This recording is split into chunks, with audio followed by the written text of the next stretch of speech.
first. Okay.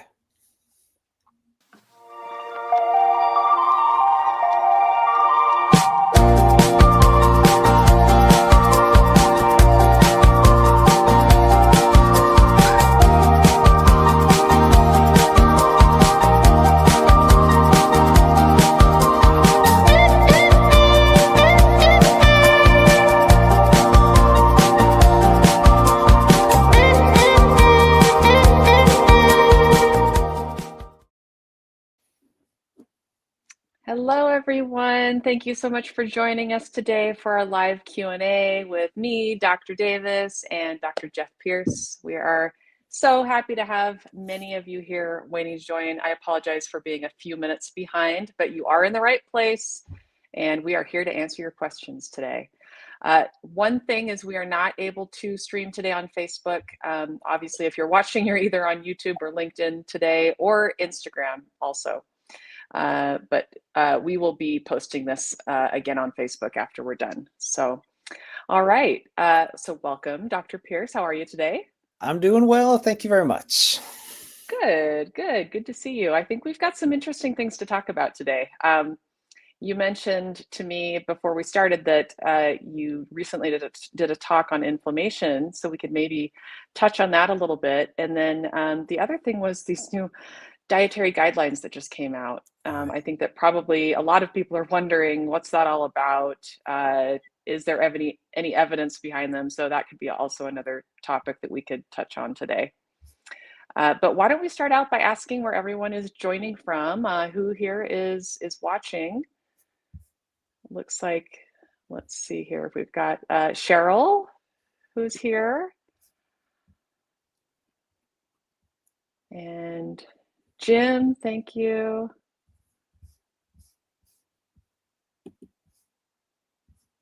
Okay.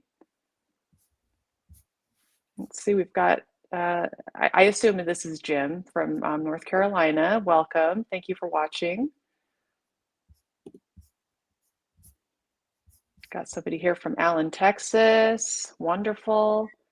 And remember, you can post your questions right there in the comments on YouTube or even Instagram, and we will be able to see those comments and you know, any questions that you have and look to answering those for you today. All right. Okay, well, thanks again for everyone who is watching today. So again, just feel free to post your questions wherever you're watching from, and we will try to answer whatever we can. Just as a disclaimer, you know, we can't give specific medical advice, but we can give you some education and give you some general ideas of you know, what our opinions are on certain subjects. But of course, if you have really specific medical concerns, it's usually best to seek care from a medical professional. And of course, you can always visit us at lifestyletelemedicine.com, make an appointment if you want some of that more specific guidance. Okay, so let's see if we've got any questions coming in yet. Oh, it looks like we have Susan, our wonderful patient care coordinator, is watching today. Thank you, Susan, for being here. Okay, all right. So while we're waiting on people posting their questions, why don't we start out by just giving a little bit of information to people about inflammation. Dr. Pierce, do you want to start us out by just kind of giving us a little overview of, you know, what it is and kind of what are some of the things that you learned or discovered as you were kind of preparing for this talk that you did recently? Sure. You know, inflammation is a good thing on one level. You know, when we scrape our knee or twist an ankle, how thankful are we that inflammation comes in, brings in the healthy immune cells to get to work. It, you know, causes our ankle or our knee to get red and swollen so that we don't go out and get too active before it's had time to heal. So this sort of inflammation is super helpful, and we wouldn't be alive without it. But but really what we're dealing with now mostly are the ill effects of chronic low-grade inflammation that you might not necessarily feel. You don't see an area of your body that's red and swollen necessarily from it, but there is on sort of a low level of damage going on under the radar. So this is classically when you're thinking about heart disease and the inflammation that's going on in our blood vessels. One of my old professors used to call it fire in the veins and fire in the arteries, because when we would just admit in our inpatient in hospital setting, patient after patient with always this group of things like diabetes or prediabetes, heart disease, arthritis, obesity, and they just and it's not just coincidence that patient after patient has this group of conditions. It's that inflammation is at the root of it, and this is inflammation that is either being produced from our own cells in our body. For example, adipose cells, the fat cells in and around our organs are particularly metabolically active, and they produce inflammatory chemicals called cytokines. And the whether it's coming from our own body's excess weight cells, but then also the foods that we eat and the foods that we aren't eating that are anti-inflammatory, the sedentary nature of us as modern humans, where we can order lunch without getting up from our screen because we're busy working on a project and all that kind of stuff. And it turns out that the things that Dr. Davis and I talk about day in, day out, between diet and sleep and exercise and de-stressing and spending time with loved ones and quitting smoking, that all this stuff is just so critical to either avoiding or reversing the chronic inflammation that most Americans are living with. Absolutely. And we actually do have a question that came in regarding inflammation. So maybe we can start out by talking a little bit more about that. So this was from Cheryl, and she's asking, can you explain C-reactive protein and what is a score of 4.3? Okay. So C-reactive protein do you mind if I start with this one? Yeah, oh, Okay. please. C-reactive protein is a marker of inflammation. There are all sorts of markers for inflammation, many of which we just don't test for. We don't know how to. We don't have a test made for it, maybe just in a research setting. But a common test that your doctor can order or healthcare provider can order is the C-reactive protein. And mostly what you want to measure is what they call a high sensitivity or a cardiac C-reactive protein. This is just a little bit better test that's able to detect lower levels of inflammation. It's a non-specific test, and so it could be picking up the inflammation that is happening in and around your arteries, affecting your heart health. But it could also be picking up the fact that you just had surgery, or you just had the flu, or you were just in a car accident. And so take it with that in mind.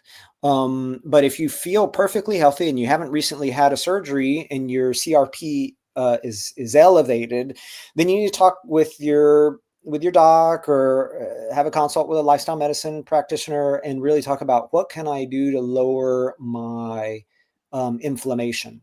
And normally with a high sensitivity C-reactive protein, the goal is to have it less than 1. And I think it's 1 to 3 is often moderate, and greater than 3 is high. So I don't know if your value was a regular CRP or a high sensitivity CRP, but it's important to follow up with your doc and to really drill down on, can I be eating in a way that minimizes inflammation? And that's in general to minimize ultra-processed foods and animal foods, because of the saturated fat and added sugars that contribute to the inflammation, and especially anything with trans fat, especially as well, very pro-inflammatory. And then replace it with foods that are very anti-inflammatory, and that's your healthy starches like your whole grains and your legumes, beans, chickpeas, split peas, lentils, your particularly dark veggies and fruits. They're so rich in these pigments that are anti-inflammatory. So dark leafy greens and your berries, pomegranates, black beans, red beans, and then great spices that are anti-inflammatory, like garlic and ginger and turmeric and cinnamon, and omega-3s like flax and chia and all this kind of stuff. What else? Is it What? is it bad that you're making me hungry? Man, I just feel like eating some anti-inflammatory foods. No, that's great. And in general, so I agree. With the CRP, you do have to be careful with when you test it, because it could be picking up inflammation from something that's just it's normal, right? You did just have an infection, or you've got a tooth infection or a bladder infection or something. So you do want to make sure that in general you're in good overall health. There are going to be those people who do have chronic inflammation, and so it's really hard to tease out if that's coming from the arteries or somewhere else, if it's from metabolic syndrome. But in someone who generally has no real good reason for inflammation, it can tell us a lot about your overall risk of cardiovascular disease. And like you mentioned, if your HS, high sensitivity CRP, C-reactive protein, is below 1, you're at optimal risk. If you're between 1 and 3, that puts you at moderate risk, which is where a lot of people will fall out. And then above 3 puts you at higher risk than average. So that's where you really want, if you can, to get that number less than 1, so that's just another optimal low risk for you for cardiovascular disease. There are lots of things that you can look at in optimizing cardiovascular disease, like making sure you're getting enough omega fats in your diet. But this is one specific test that you can do that tells you a little bit about your specific risk based on inflammation. And why we see inflammation with cardiovascular disease risk is that the process of your body putting plaque into the arteries, creating plaque from excess cholesterol, is a very inflammatory process. So as soon as that plaque starts getting deposited in the walls of your arteries, that is causing inflammation. And that inflammation then gets picked up on this CRP test. And so it is when you get that level and it's high, it's possible that it is from that. It's not guaranteed, like you said, it's not a very specific test, but it does, at least we know that people who have a CRP over 3 tend to have more heart attacks and strokes than people who have a CRP below 1. So great. Okay. Any other thoughts on inflammation in general before we go through some more questions here? I would just say, for working on in general, working on inflammation, I think we will talk about the diet part, the quitting smoking, getting 7 to 9 hours of sleep, spending time with your loved ones and de-stressing, and aiming for an ideal body weight based on your height and all that stuff. And that goes a long way for reducing inflammation and your risk for premature death and disability associated with these conditions that we're talking about. So always something great to focus on. Yeah, and in this new world in which there is the ability for people to go online and order your own set of labs from different companies that offer that, you may end up getting a CRP test that comes back that is elevated. And I just want to put it out there that it is important that you follow up with your physician on that, just so that we can look at what could possibly be causing that, because it isn't normal to just have a high level of inflammation all the time. So you do want to talk with your doctor about that to make sure that you're looking at what could be causing that in your case. Okay, so we do have a couple of questions here. They're a little bit related. So this one is, does bone-on-bone knee arthritis increase HSCRP and increase the risk for heart or brain issues? So we did touch a little bit on that with the heart issues. I would say brain issues are similar in that if you have inflammation in your arteries, you do have arteries in your brain, so it can absolutely affect your brain as well. So what do you think on the bone on bone, Dr. Pierce? Yeah, so two main types of arthritis out there: the inflammatory or rheumatoid type arthritis, which is an autoimmune condition classically known to be quite inflammatory in nature, and often treated with anti-inflammatory, strong anti-inflammatory medicines like steroids and other potent medicines. And then the more mechanical type of arthritis, known as osteoarthritis, and this is that typical wearing down of your cartilage, which is sort of the protective end cap on your bones, and then the bones are sort of rubbing on each other. That was classically considered just a mechanical type arthritis. We know now that it is very inflammatory in nature as well, and that's actually, I think, good news, because we can use the same anti-inflammatory measures that we've been talking about with diet and exercise and stress and sleep, etc., to benefit all kinds of arthritis.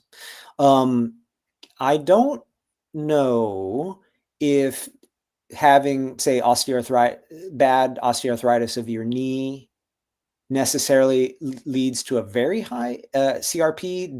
Definitely the rheumatoid types would.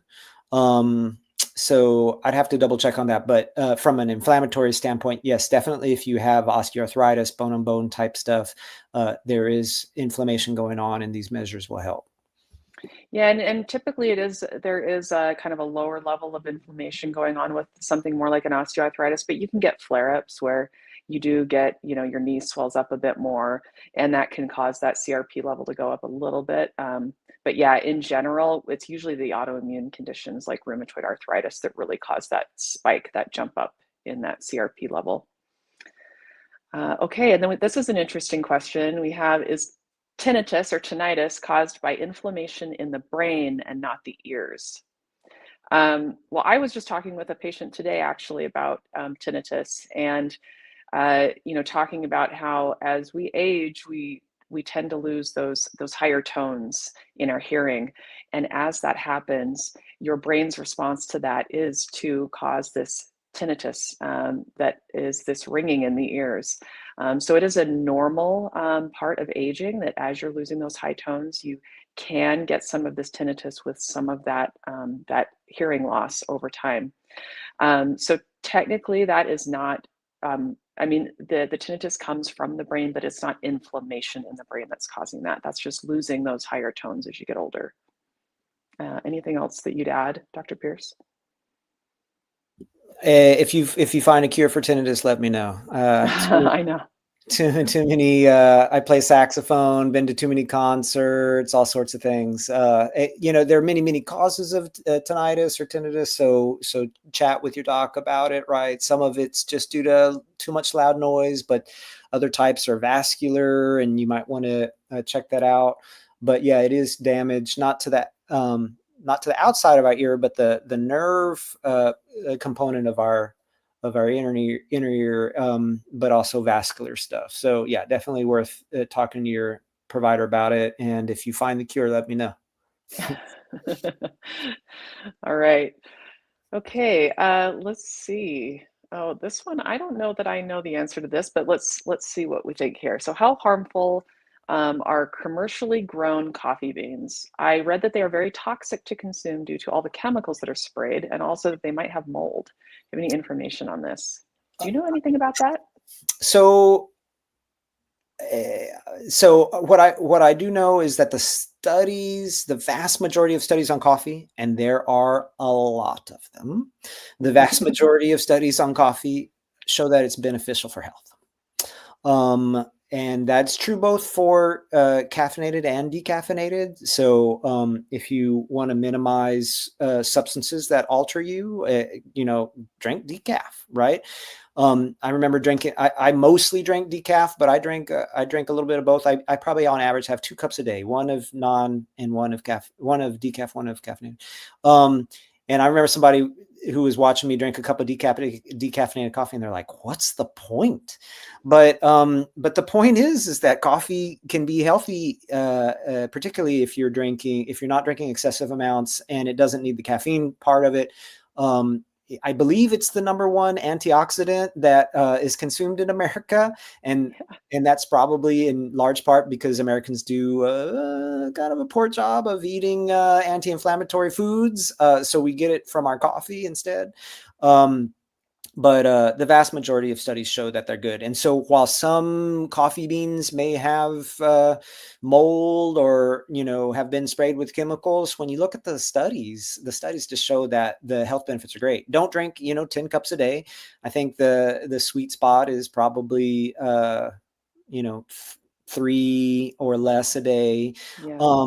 And if you're worried about chemicals, buy organic, right? That should minimize the amount of sprays compared to a conventional coffee. That's all I can say about it.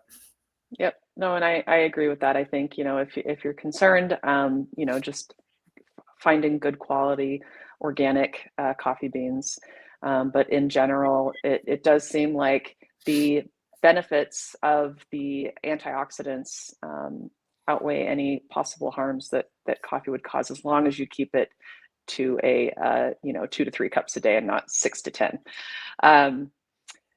Interestingly, it made me think about, boy, how sad that it is that that's how people get their antioxidants is coffee. But people are consistent with their coffee, right?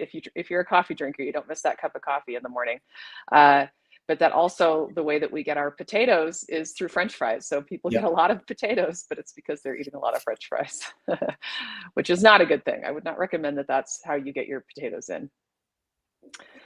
All right. Oh, Susan, our patient care coordinator, had a recommendation here. Purity Coffee Brand has a great article on this. Okay, great, wonderful. So we can look into that a little bit more. All right. And while we were talking, we had a couple of people mention that they are. So we've got someone here from Fairbanks, Alaska. Temperature is minus 35. No sunlight, really. Wow. Woo! Thank you So, for joining us instead of just huddling depressed and around a furnace. Hats off to you. Coming from South Texas, that sounds like extreme heroism. So good for you for being able to make it out there. yes, yes. All right. And then we've got someone else watching from Richmond, Texas. So thank you for joining us. Appreciate it. Okay. So I think we've gotten through the questions that we have so far. So feel free to let us know if you have any questions. Just type them in the comments, either on YouTube or on Instagram, wherever you're watching from, and we will get to them as we can. In the meantime, Dr. Pierce, did you happen to see the new recommendations, the dietary recommendations that the US came out with?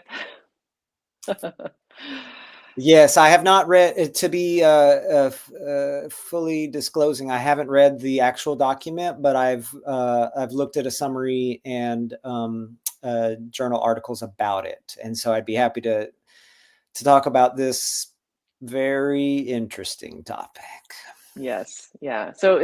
And I've done the same as you have. I haven't been able to read through it completely, but it appears that it's almost kind of flipped things upside down, where now we're starting to recommend more animal products, more animal foods, more dairy, whole fat dairy, and also butter. And I think it even mentioned beef tallow as something that you would want to add to your diet.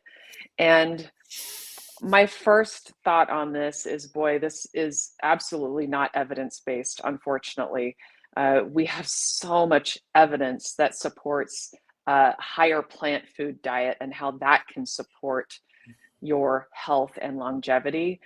And we know, I mean, we've got some really great nutrition studies like the Adventist Health 2 study, one of the biggest studies that's ever been done on nutrition, that showed very clearly that the more animal foods you eat, the more risk you have of developing diabetes, the more likely it is that you have a high BMI, either overweight or obese.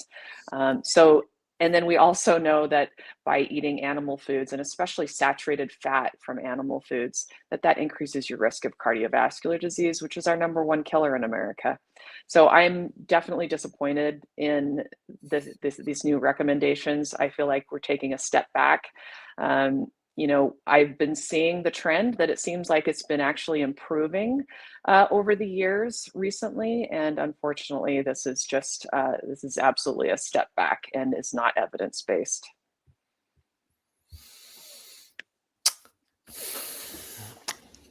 I agree.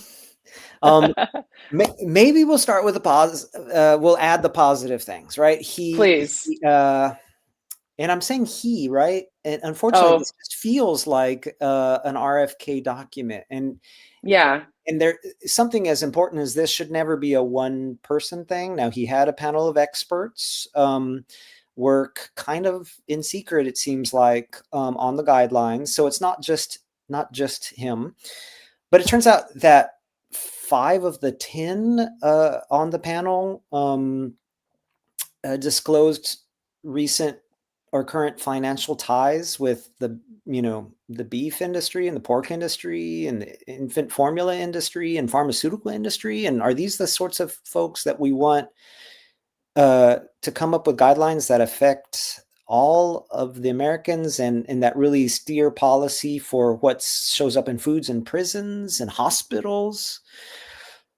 Um, but on a positive note, let's see, they say to don't add refined sugars to your food, so that's good. It's the first time that that the guidelines mention to limit ultra processed foods, right? These foods like pastries and sweet and salty snacks and things that come in bags and have 30 ingredients in them. So that's great. But I agree with you, Dr. Davis. There's just more and more research that the more plants we eat and the less animal products we eat, the healthier we are when it comes to the number 1 killer, right? What the only diet that's ever been shown to halt and reverse the number 1 killer of Americans, which is heart disease, was basically a vegan diet or close to it, and now the guidelines are saying we should eat more full fat dairy and more meat and doubling the amount of protein. It seems like 0.8 grams per kilogram of healthy body weight is a very good goal for most Americans when it comes to protein. The vast majority of Americans are getting way more than that.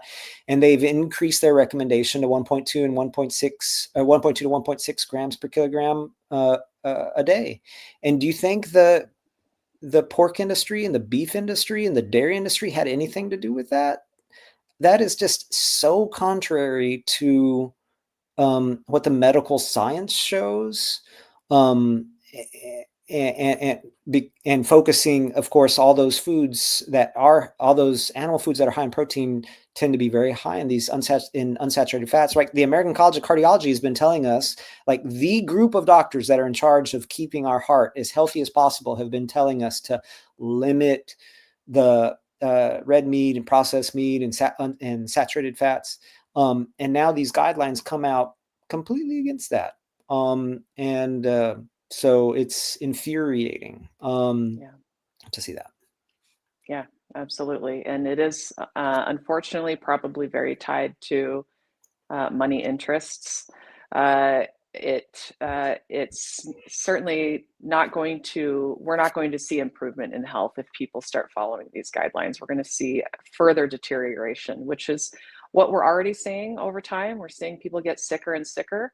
Of course, we're trying to combat that here in our own little small world of lifestyle medicine. But unfortunately, I think that this is taking us back a step, and is very likely due to interests in the animal agriculture and those industries. So, I'm sure there's not somebody on the broccoli panel who's talking about the benefits of broccoli and trying to get more plant-based foods on our dietary guidelines. But I am glad to see that at least the ultra processed foods are that people are being told that those are definitely not something that should be part of a daily diet.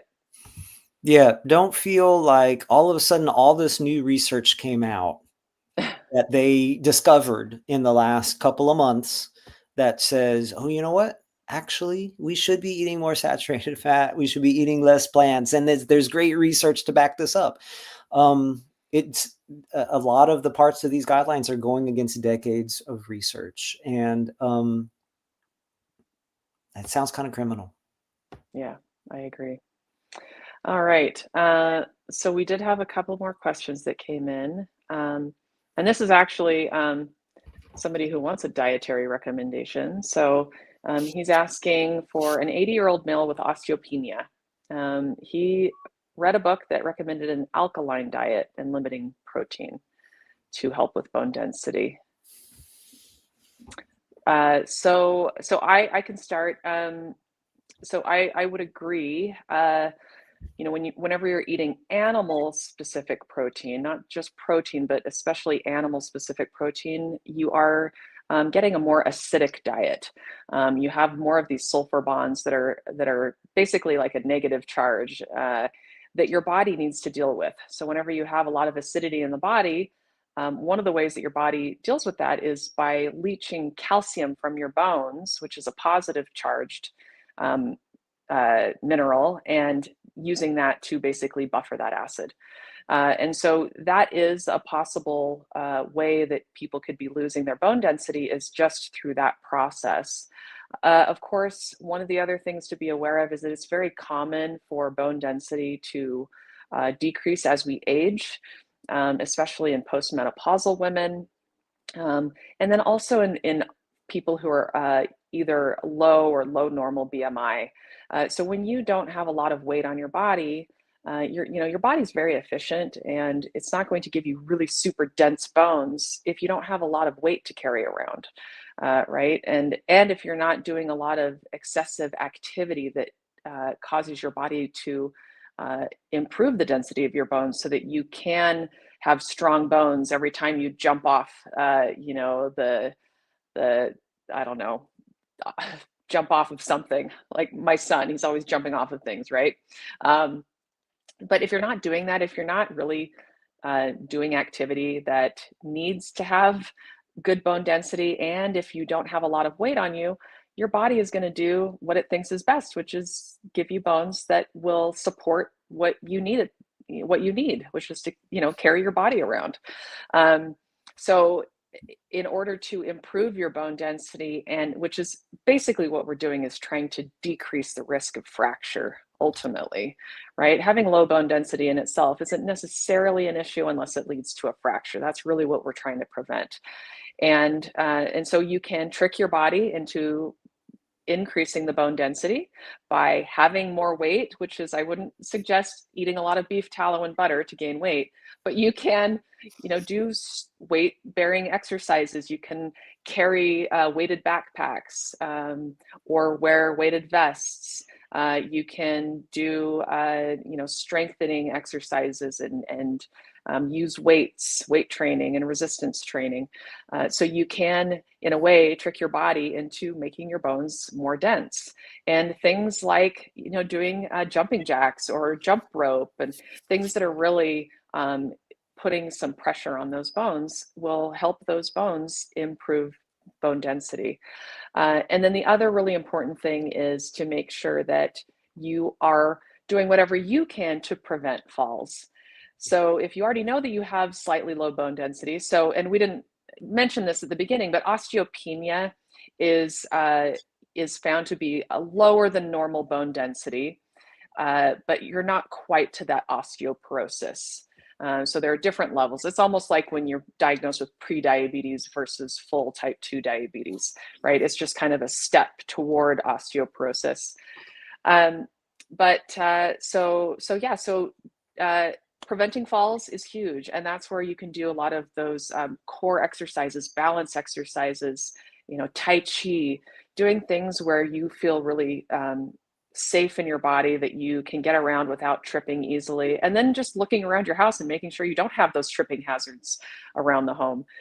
So those are the things that I think of when I think about bone density, is not only the diet and making sure it's an alkaline diet that's low in animal products that are more acid forming, but then also working on strengthening that bone density through exercise and then preventing those falls.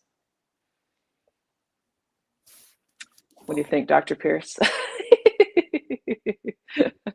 She hits it out of the park again. All right. So yes, a plant-based diet without animal foods is what I would recommend for anyone who's looking to improve bone density or prevent decrease in bone density. All right.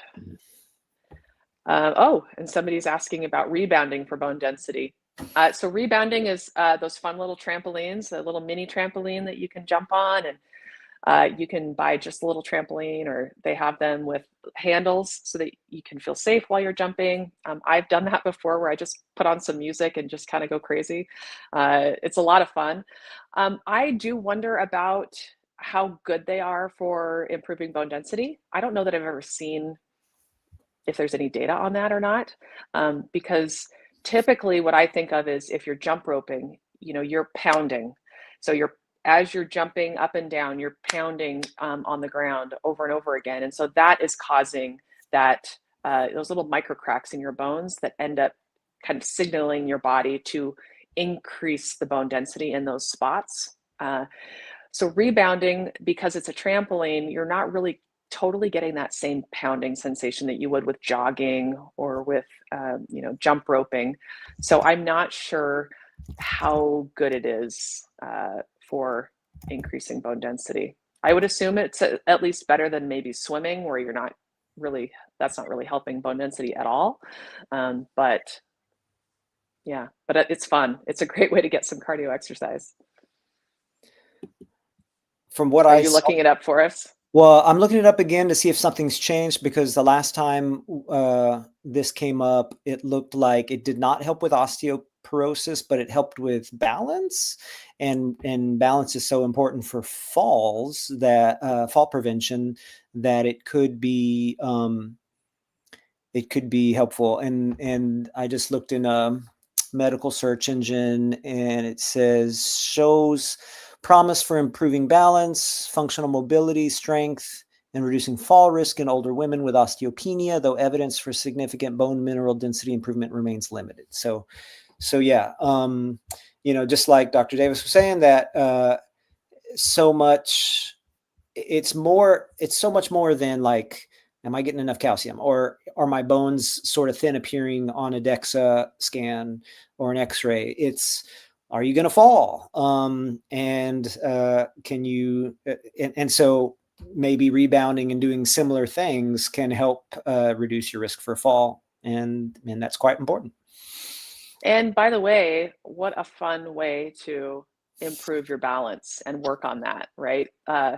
So yeah, I absolutely recommend it. I think it's a lot of fun. But just making sure that if you're not super great with your balance to start, get a rebounder that actually does have that bar that you can hold on to, so that you're safe. Yes. And for older women who've had multiple kids, take into account not to start with a full bladder. Or even if you've had one kid, and I'm not saying that I have any experience in that, but yeah. But yeah. I was going to mention my wife here, but no, it has nothing to do with her or me. So no. Moving on. Yeah. All right. Okay, this is another question about kind of bone density. So strength training for osteoporosis and osteopenia. If you are strength training 5 days a week, do you need to increase your protein from that 0.8 grams per kilogram that you mentioned earlier? What do you think? If you're strength training 5 days a week, do you need to increase protein above the 0.8 grams per kilogram? So it's an interesting topic. Part of it, I think, I think of two things with this. One is strength training, bodybuilding, and the other is age. And so for older men and women, we do not digest and utilize protein the same way we did in our 20s. And so there probably is a need for a little bit more protein as we get older. Um, I think the exact number is still moving, but some people might say 1.2 grams per kilogram. That's one thing. I think that you can gain muscle on the 0.8. I think uh, uh, some of the plant-based bodybuilders would recommend more to see bigger gains, perhaps. But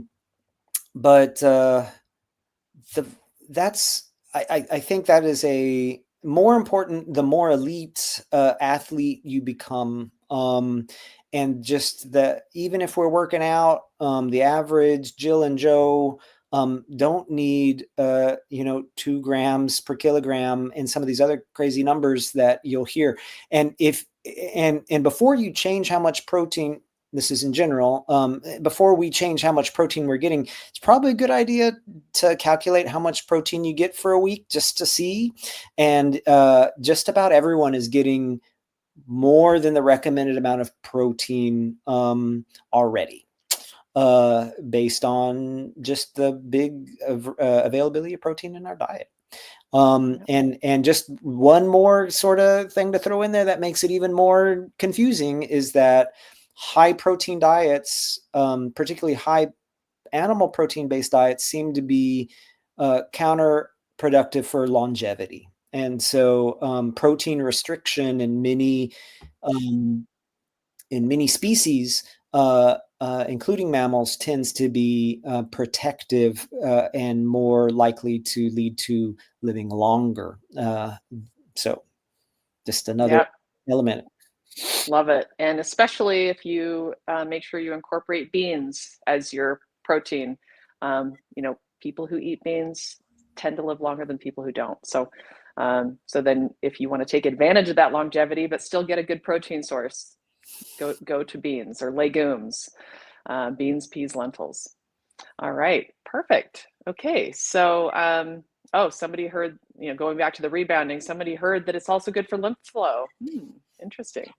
And then I had someone else say it's better for your knees. So yeah, so if you're looking, if jogging causes you to have some knee pain or you already have some arthritis in your knees, doing rebounding might be a good option. All right. And then Susan, our patient care coordinator, is mentioning the Cellerciser. It's a mat that's made of different material, a lot more resistance for bone health. I'm not familiar with that one. I don't know if that's something similar to a rebounder or if it's just, yeah, I'm not sure. I'm wondering what that is. We'll have to take a look. Have to check it out. Yeah. Susan's got good recommendations though. So yeah, thank you so much. Okay. All right, let's see what else we have here. Oh, it's a rebounder, she says. Okay, so it is a rebounder, but it's just got a slightly different material that is, so what she's saying is that it's got more resistance, so it's a little bit more stiff, so that when you do bounce, you're getting a little bit more of that pounding. Okay. This is an interesting question. So this person is asking that they seem to feel like they need to eat eggs every day in order to control osteoarthritic neck pain. Any low-fat alternatives? What do you think to that one, Dr. Pierce? that's an interesting comment. I've never heard that one before.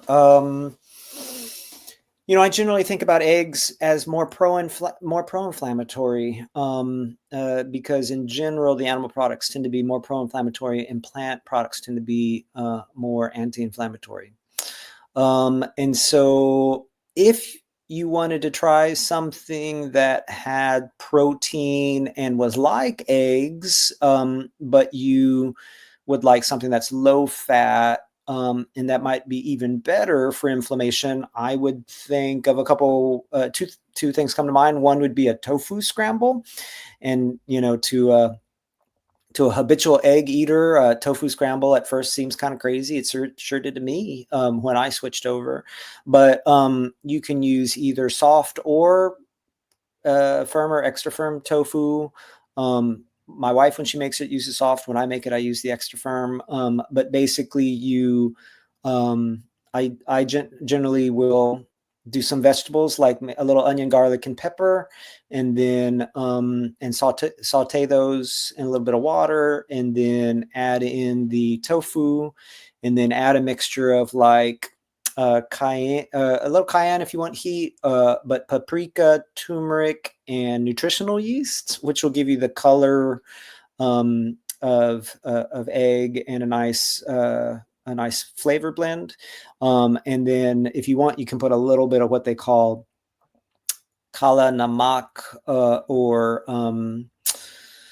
black salt, which has a sulfur eggy kind of smell to it. And I would do that at the very end, so that if you do at the beginning, you lose that sort of sulfury, eggy taste. And then you got a pretty good egg replacer that not only has healthier fat. It doesn't have this, it doesn't have the saturated fat like regular eggs would, and would be more anti-inflammatory, and so it has a lot of health benefits for humans. And then the other possibility would be to make something mung bean related, to get even weirder perhaps. But there's a product out there you can buy called Just Egg, which comes in a bottle, and you pour it in your pan and it makes like a scramble or an omelet. And it's based off of something called mung beans, which is just another kind of bean that's been eaten traditionally in Asian cultures for a long time. And I just the other day tried to make it myself from scratch. And so you can soak mung beans overnight, and then blend them with, you can do same sort of things, nutritional yeast, some garlic, and some people might put a little bit of a thickener like a tapioca starch or potato starch, something like that in that, but that's not necessary. And you can try that for a change. You really need a nonstick pan for that. That's tricky. And I struggled a little bit with that part of it, but it tasted all right.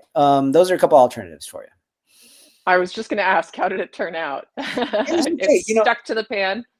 I made them sort of like an omelet, and so I had some veggies and stuff in there and folded it over, and it was fine once I got the right pan. I don't like it. I have not found a great nonstick pan that doesn't involve the like Teflon and all that kind of stuff. I want to keep the forever chemicals out of my body as much as possible. So I've experimented with carbon steel and cast iron and ceramic, and I just have not found something that I'm perfectly happy with. But anyway, the flavor was fine. And I probably like the tofu scramble a bit more. Yeah. But anyway. Yeah, I love a tofu scramble, and the way that I make mine is I use firm tofu and polenta. So I'll do a whole block of the firm tofu. And have you ever seen the polenta tubes that you can Yeah. buy? It's like Yeah. it's kind of like this like solidified cornmeal, basically, that comes in a tube. So I do half a tube of that with one full a block of tofu, Okay. and it's nice because the polenta actually is yellow, so it does give you like kind of that yellow white, color. And then just like you, I will add some either curry powder or a little bit of turmeric, not very much, because I don't really want too much of the flavor. It's just more of that color, that brightish kind of yellow color. But then I also do nutritional yeast with some onion and garlic powder, and get those cooking, soften it down, and it makes a delicious tofu scramble that my son and I enjoy all the time. And it does, this person was mentioning a low fat alternative. And so, tofu is much lower in fat than eggs, but it is going to be a little higher in fat than some other protein sources like other beans. Soybeans just happen to be a little higher in fat. So by adding the polenta, you're getting kind of a starch based food that is a little bit more filling, and it's going to be lower in fat. So it just lowers the overall fat content of the food. So that's what we do. That's awesome. I'll have to try that with the polenta. I've never done that, but I bet you it gives a nice consistency, a little bit It does. It's healthier. delicious. Okay. Hmm. Um, I want to circle back on the egg inflammatory comment. So I did this is just a summary of searches, so I haven't looked at the individual articles, but using Open Evidence, which is a sort of health provider only search engine AI kind of thing, they said that in general, eggs are not considered pro-inflammatory, which is new to me, and good to know that a couple of things. A meta-analysis, so a review of multiple studies, showed that egg consumption had no significant effect on high sensitivity CRP. Now, yeah, and even in some populations, it seemed to improve inflammation in a couple of ways. So I think, of course, our overall health is more than just a CRP number, and we know from other studies that eating lots of eggs has been associated with increased rates of diabetes and some of these other things. So I would still, in general, shy away from them. I wouldn't use them as as my anti-inflammatory food of choice, but just wanted to give that answer from what I saw in that review. Great. Thank you so much. All right. Let's see if we've got any other questions. We just did have one comment here from someone where you mentioned your Nice. mung beans sticking to your pan using aquafaba. That's interesting. I've heard of people using that like as a substitute for oil on like if you're roasting vegetables or something. So instead of Mhm. spraying those veggies with oil Mhm. to roast them, you could use aquafaba. I've actually tried it once where I put it on tofu to see if it crisped up the tofu a little bit. I don't know. It was okay. It wasn't enough that I thought I need to go through the extra hassle of putting my tofu into aquafaba. But yeah, have you Okay. ever tried that? I'll give it a shot. I have used aquafaba, and that's basically the cooking water after you make chickpeas, or the extra water that's in the can if you buy chickpeas in the can. And oftentimes I will sort of separate the aquafaba from the beans when I'm putting the leftovers away, because if I'm going to make hummus, if you put all the chickpea water in there, it's too watery, right? And then some of the times I use the aquafaba, then other times I forget it in the fridge and I have to toss it out because it's been in there for, a week and a half and I haven't used it. I think I have a jar in there now. So next time now I have an extra use to try to use it up to see if that helps with nonstick. Thank you, Sue New. All right. I think that's everything that we have for questions, at least for now. So, we're getting close to the top of the hour, so I suppose we could just wrap it up here, unless any other questions come in right away. But any other thoughts, anything else you wanted to discuss today, Dr. Pierce, before we wrap things up? No, I think this has been a nice discussion, variety of things. And we appreciate everybody tuning in and for your comments and your questions and your helpful suggestions with aquafaba. And we hope to see you. If you're in need of a little extra help, a little bit of guidance, where should they go, Dr. Davis? They should go to lifestyletelemedicine.com, of course. So yeah, we've got, how many doctors do we have now? I think I'm losing About track. 8, somewhere Yeah, around 8. something like that, Yeah. 7 or 8. So we've got doctors that are covering all 50 states, DC, international, uh, a lot of fantastic doctors with all different kinds of backgrounds. And so if you are interested in meeting with one of our doctors, we would love to meet with you. You can go onto our website, lifestyletelemedicine.com, and check out all of the profiles of the doctors. Most of us have videos on there too, where you can learn a little bit more about us and kind of what our backgrounds are. So you can choose a doctor that you think would most align with, what your goals are and what you're looking for in a lifestyle medicine doctor. And you can also, Susan, she was there today to give us all sorts of suggestions, and she's also always available to give suggestions about, uh, who does she think that you would do well with? Which doctor would she recommend for you? Or, how do you go about getting lab work? Does a lifestyle medicine doctor prescribe medications? Yes, we can. Yes, we do. So feel free to give us a call. You can call Susan. She would love to talk with you and tell you a little bit more about what we do. But otherwise, thank you so much, everyone, for being here today and watching. And we do this every month on Thursday. I don't know if we have the next one scheduled yet, Dr. Pierce. Do you know if we do? Yeah, I believe next Are we going to be having we're having a yeah. special one the next second Thursday there in February. It's going to be with. Can we talk about it now? Yes, let's do it. We're super excited to be joined by two experts in raw food nutrition, Rick and Karen Dina, friends of mine.